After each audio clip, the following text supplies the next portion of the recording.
Akbar Birbal story. ईश्वर अच्छा ही करता है। बीरबल एक ईमानदार तथा धर्मप्रिय व्यक्ति था। वह प्रतिदिन ईश्वर की आराधना किया करता था। इससे उसे नैतिक व मानसिक बल प्राप्त होता था। वह अक्सर कहा करता था कि ईश्वर जो कुछ भी करता है मनुष्य के भले के लिए ही करता है। कभी कभी हमें ऐसा लगता है कि ईश्वर हम पर कृपा दृष्टि नहीं रखता, लेकिन ऐसा होता नहीं। कभी कभी तो उसके वरदान को भी लोग शाप समझने की भूल कर बैठते हैं। वो हमको थोड़ी पीड़ा इसलिए देता है ताकि बड़ी पीड़ा से बच सकें। एक दरबारी को बीरबल की ऐसी बातें पसंद न आती थीं। एक दिन वही दरबारी दरबार में बीरबल को संबोधित करता हुआ बोला, देखो, ईश्वर ने मेरे साथ क्या किया। कल शाम को जब मैं जानवरों के लिए चारा काट रहा था तो अचानक मेरी छोटी उंगली कट गई। क्या अब भी तुम यही कहोगे कि ईश्वर ने मेरे लिए यह अच्छा किया है? कुछ देर चुप रहने के बाद बोला बीरबल, मेरा अब भी यही विश्वास है, क्योंकि ईश्वर जो कुछ भी करता है मनुष्य के भले के लिए ही करता है। सुनकर वह दरबारी नाराज हो गया कि मेरी तो उंगली कट गई और बीरबल को इसमें भी अच्छाई नजर आ रही है। मेरी पीड़ा तो जैसे कुछ भी नहीं।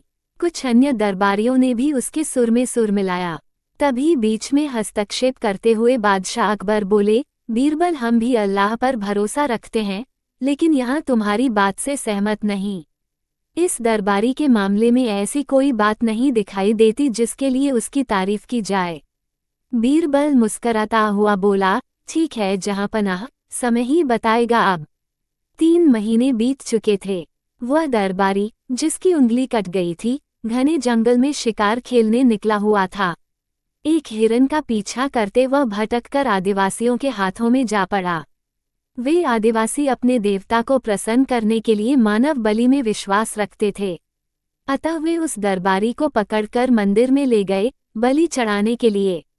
लेकिन जब पुजारी ने उसके शरीर का निरीक्षण किया तो हाथ की एक उंगली कम पाई। नहीं, इस आदमी की बलि नहीं दी जा सकती। मंदिर का पुजारी बोला, यदि 9 उंगलियों वाले इस आदमी को बलि चढ़ा दिया गया तो हमारे देवता बजाय प्रसन्न होने के क्रोधित हो जाएंगे। अधूरी बलि उन्हें पसंद नहीं।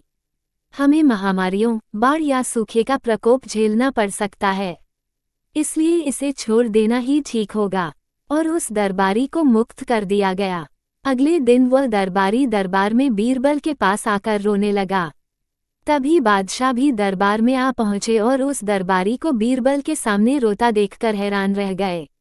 तुम्हें क्या हुआ, रो क्यों रहे हो? अकबर ने सवाल किया। जवाब में उस दरबारी ने अपनी आपबीती विस्तार से कह सुनाई।